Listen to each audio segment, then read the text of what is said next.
The movie begins in the eerie, quiet confines of a local cemetery. A rugged, entirely unimpressed gravedigger is going about his daily routine, shoveling dirt and cleaning up the grounds.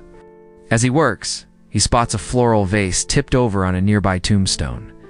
He walks over and sets it upright, but the uneven earth causes it to immediately tip over again. Annoyed by this minor inconvenience, he tries again, but it falls once more. Frustrated, he kneels in the dirt and presses his ear against the damp soil. Trying to listen for shifting ground, suddenly the earth violently erupts. A rotting, decaying hand bursts from the grave and tightly clamps around the gravedigger's throat. But instead of screaming or panicking like a normal person, the gravedigger just looks mildly annoyed. Without missing a beat, he grabs his razor-sharp gardening shears and snips the zombie's arm clean off.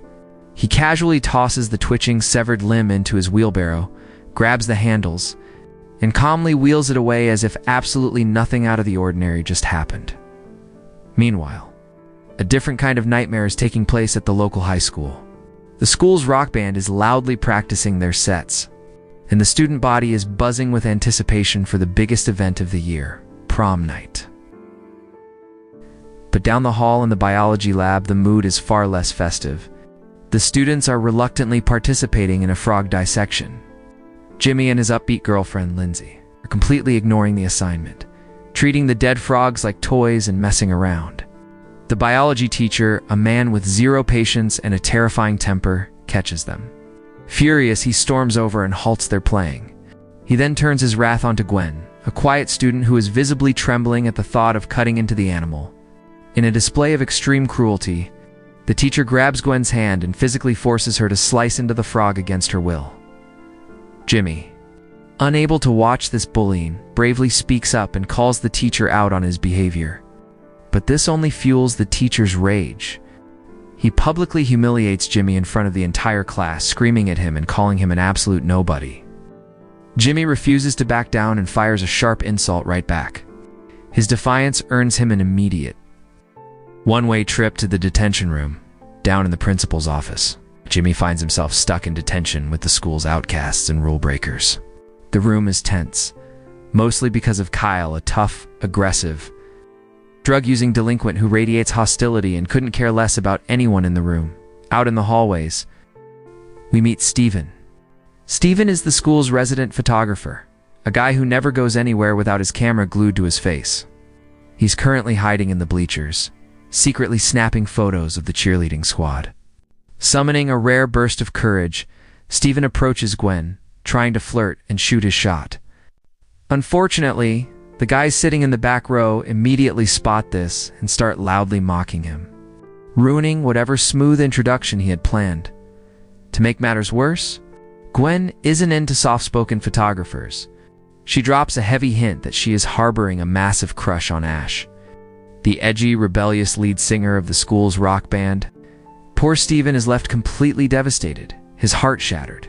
His friends, witnessing the brutal rejection, immediately start teasing him, telling him to forget about her and move on.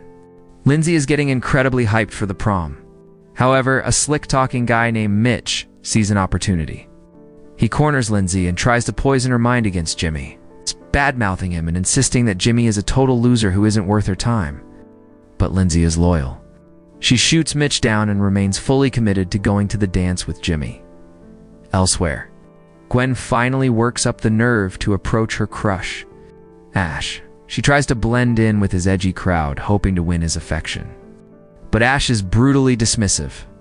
He turns her down flat, telling her that if she genuinely wants to hang out with their crew, she needs to ditch the stupid prom entirely and come watch their underground music gig instead. Back in the school bathrooms, Jimmy's bad day continues. He finds himself trapped in a conversation with Coach Keel, a wildly intense military veteran. The coach corners Jimmy, delivering a bizarre, unhinged military-style lecture that makes absolutely no sense. Jimmy just awkwardly nods and shakes his head, his mind entirely focused on how excited he is for his prom date with Lindsay. But when Jimmy and Lindsay finally meet up, the vibe is entirely off. Lindsay is a free spirit, ready to party and let loose. But Jimmy is acting incredibly rigid, boring, and strictly by the book.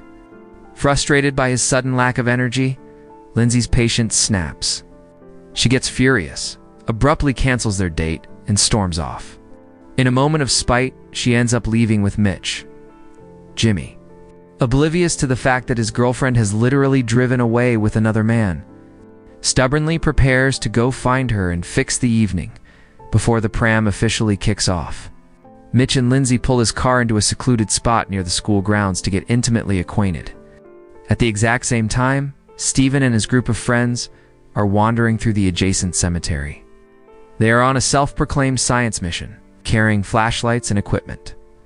As Mitch and Lindsay start aggressively kissing in the front seat of the car, Stephen's group unknowingly wanders right behind Mitch's parked vehicle. Stephen is completely distracted by his friends and entirely misses the fact that the girl making out in the car is his buddy Jimmy's girlfriend, leaving the car behind. Stephen's group ventures deeper into the graveyard. They come across a massive, elaborately constructed mausoleum. Curiosity gets the better of them, and they pry open one of the stone coffins. To their surprise, it's completely empty. Suddenly, a massive, horrifyingly decayed corpse sprints right past the doorway. The boys freeze in terror. Peeking outside, they watch in absolute shock as the reanimated corpse tackles a random person to the ground and begins brutally eating them alive. Panicking, the boys run for their lives into the dark. Back at the car, Mitch and Lindsay's makeout session is reaching a boiling point. But right at the peak of their romance, something monstrous violently yanks Mitch out of the car into the darkness. Lindsay screams, her heart pounding out of her chest. She instantly locks the doors and scrambles to start the engine. Suddenly, a horde of rotting zombies surrounds the vehicle. To her utter horror, they press Mitch's freshly severed, bloody head against the glass, taunting her as they try to claw their way inside. Meanwhile, Stephen's group is still sprinting through the graveyard, desperately trying to outrun the flesh-eating monsters. They suddenly cross paths with the unfazed gravedigger. Without a word, the gravedigger casually, brutally executes a zombie right in front of them. The boys instantly realize this man has known about the undead for a long time. Lindsay finally gets the car's engine to roar to life and slams on the gas. As she speeds away, she nearly runs into Stephen's fleeing group.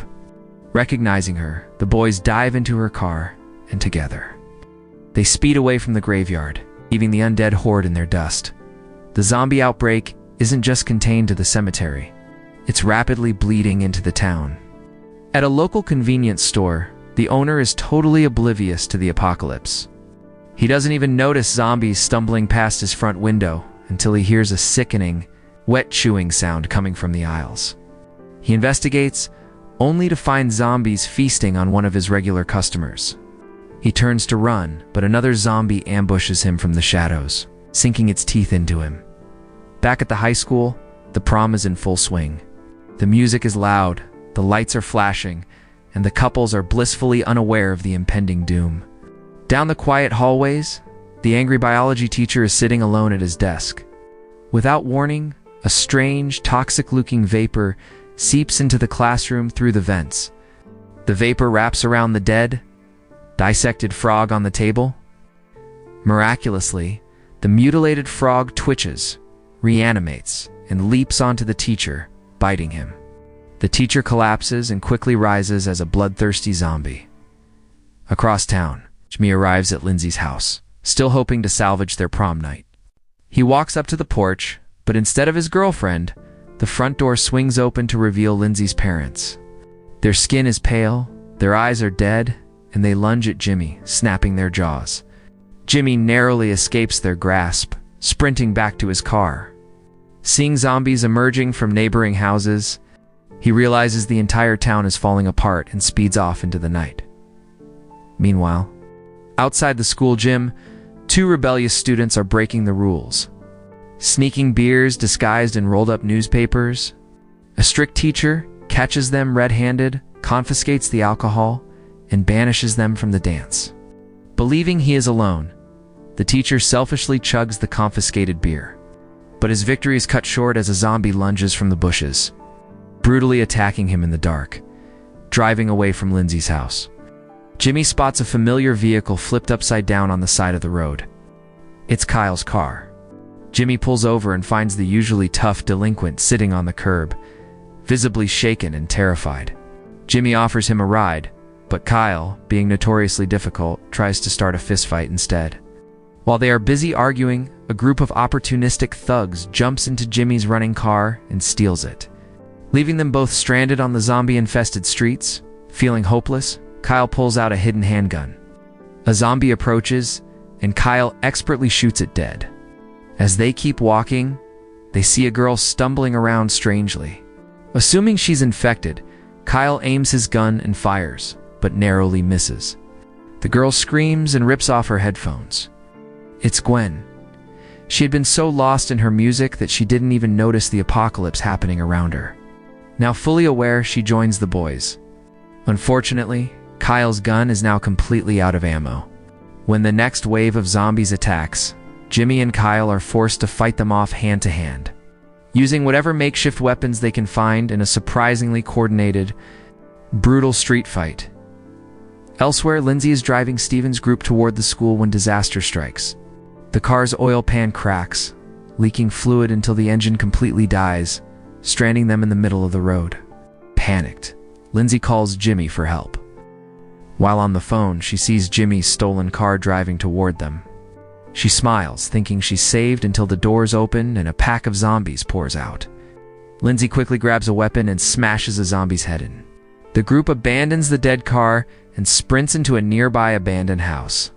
Barricading the doors and windows to create a fortified bunker, Jimmy, hiding from a separate horde nearby, gets Lindsay's location over the phone. Knowing her barricaded house is their best chance at survival.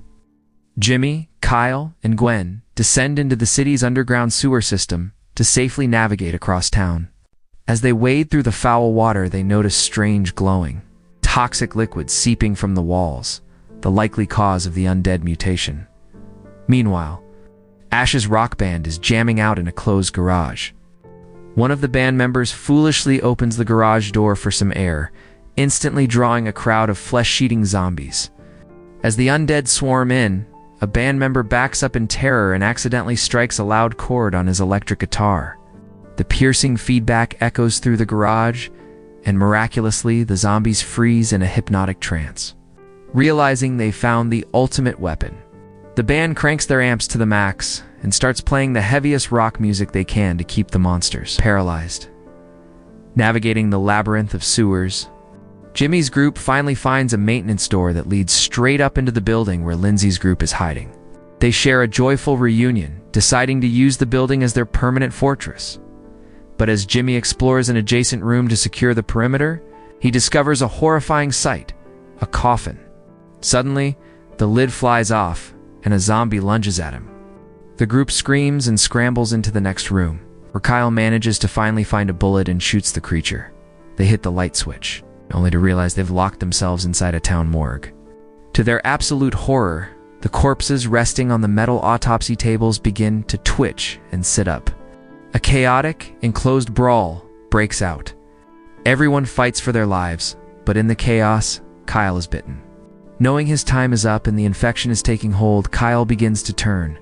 In a heartbreaking moment, Jimmy is forced to kill his former rival to save the group, armed with whatever medical tools they can find. The survivors fight their way out of the building, jump into a nearby parked car, and floor the gas pedal. But they don't get far before their tires violently blow out. They look back and see Coach Keel standing in the street with a smoking rifle. He had sabotaged their car, mistaking them for zombies. Jimmy screams out, explaining that they are uninfected and are trying to save the kids at the prom. Hearing this, the battle-hardened war veteran's eyes light up with excitement. He leads them to his house and throws open his garage door, revealing a massive, illegal military armory. He tells the teenagers to load up, heavily armed with shotguns, bats, and explosives. The squad marches toward the high school for a final stand. They arrive at the school and immediately split up.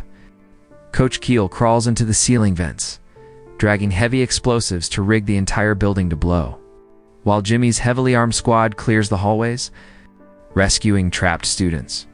But things go wrong when Coach Keel accidentally drops the bomb's detonator remote through an air grate. It clatters onto a table in the middle of a zombie-infested room.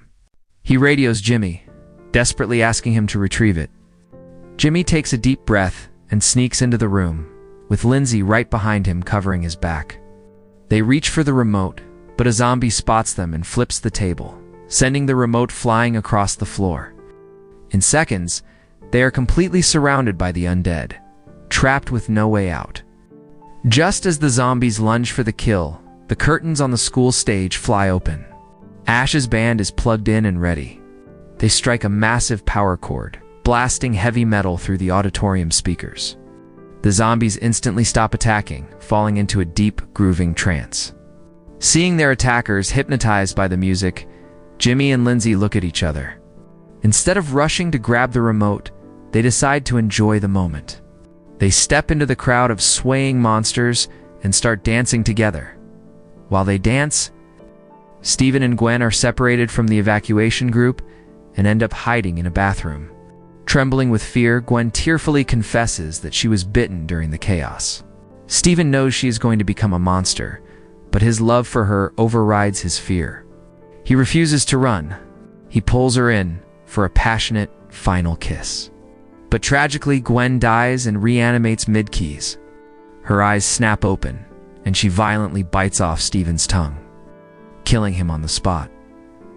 Back in the auditorium, disaster strikes. A shuffling zombie trips over the band's main power cord, ripping it from the wall. The heavy metal music abruptly cuts out. The spell is broken. The zombies instantly snap out of their trance and turn their attention to the band, attacking the stage. Total panic erupts. Jimmy and Lindsay dive under the stage for cover, but they are ambushed by a headless body of Mitch. After a desperate struggle, Jimmy violently finishes Mitch off for good. On stage, a frantic band member manages to grab the power cord and plug it back in.